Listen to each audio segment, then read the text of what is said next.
Good morning, class 8. Your chapter number 2 is Reproduction in Plants. Reproduction is the process by which living organisms produce more organisms of their own kind. The ability of an organism to produce offspring is one of the most basic features of life. Reproduction is essential for the continuity and survival of a species. In this chapter, we will learn about various types of reproduction and development in plants. There are two types of reproduction: asexual reproduction and sexual reproduction. So, see what is asexual reproduction. This is the production of offspring from a single parent without the fusion of sex cells called gametes is called as asexual reproduction. This form of reproduction involves only one organism, while in sexual reproduction, the fusion of two gametes, that is male and female gamete, takes place to produce the offspring. Thus, sexual reproduction can be defined as the production of offspring due to fusion of male and female sex cells. The offspring produced has a mixture of features of both parents and is not identical to the either parent. Now see the asexual reproduction in plants. There are different types of asexual reproduction that can be seen in lower plants, that is binary fission and multiple fission. Binary means two and fission means splitting. Thus, binary fission is the simple division of a unicellular organism into two smaller daughter cells of roughly equal size, while multiple fission is sometimes during unfavorable conditions. Some organisms develop a thick protective covering around themselves called cyst. Inside the cyst, the cell divides repeatedly to produce many daughter cells. When the conditions get favorable, the cyst breaks open, releasing the daughter cells. Each daughter cell grows into a new organism. This is called multiple fission. Next type is budding. In budding, a small bulb-like outgrowth called a bud appears on the body of an organism. The bud develops into a new organism and finally gets detached from the parent to lead an independent life. Next process is fragmentation. In fragmentation, the body of an organism breaks up into two or more parts or fragments. Each fragment develops and grows into a complete individual. Now children, see what is vegetative propagation. In some flowering plants, a new plant can arise from a vegetative part such as root, stem or leaf without the help of any reproductive organ. This is called vegetative propagation. Vegetative propagation can occur by natural as well as artificial methods. Vegetative propagation by natural methods: by underground stem, by tuber, rhizome, corm, etc. In some plants, such as a strawberry, a slender branch arising from the base of the stem grows and bends to touch the soil. It develops roots and buds at the point of contact with soil and develops into a new plant. Vegetative propagation by artificial methods. Vegetative propagation is a faster method of reproduction. Hence, it is used in gardens and nurseries. The methods that have been adopted by human beings for vegetative propagation are called artificial propagation. Some of these methods are cutting, grafting, layering, and tissue culture. In cutting method, a part of the stem with an axillary bud is cut from a healthy plant and planted in moist soil. Over a period of time, roots develop at the lower end of the cutting. Also, new leaves develop from the buds at its upper end to form a new plant.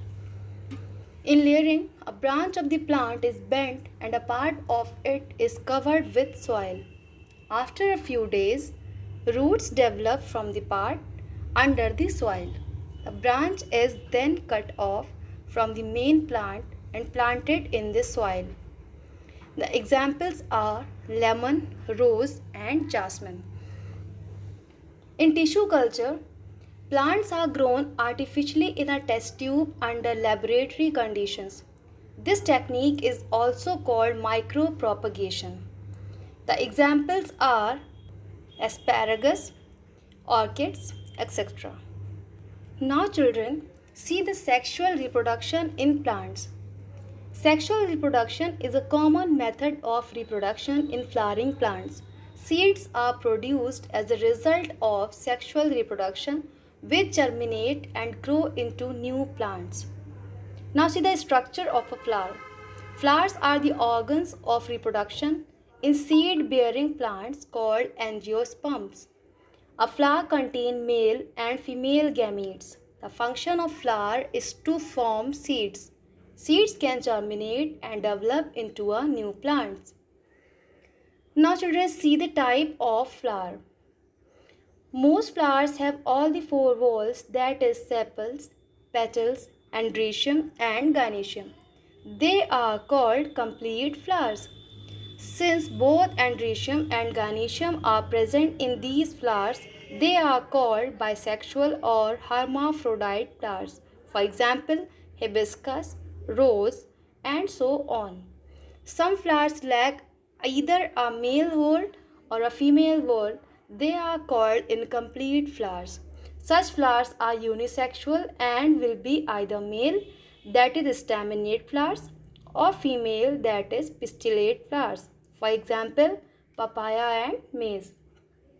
There are some flowers that have neither androecium nor gynoecium. Such flowers are called neutral flowers. For example, ray florets of sunflower. Now children, see the pollination. What is pollination? The process by which the pollen grains from the anther of a flower are transferred to the stigma of the same or another flower is called pollination. Pollination occurs naturally as well as artificially. So natural pollination is of two types, that is self-pollination and cross-pollination. The process of transfer of pollen grains from the anthers to the stigma of the same flower or another flower of the same plant is called self-pollination. While in cross-pollination, it is the process of transfer of pollen grains from the anthers of a flower to the stigma of a flower of another plant of the same species. This is called cross-pollination. Now, pollination is of various types and there are various agents of pollination. Depending on the external agents involved, cross-pollination is classified as pollination by insects, that is called entomophily. Pollination by wind, that is called anemophily. Pollination by water, that is hydrophily, and the example of such type of pollination can be seen in Hydrilla and Vallisneria. Pollination by insects, the example is silk, cotton tree, etc.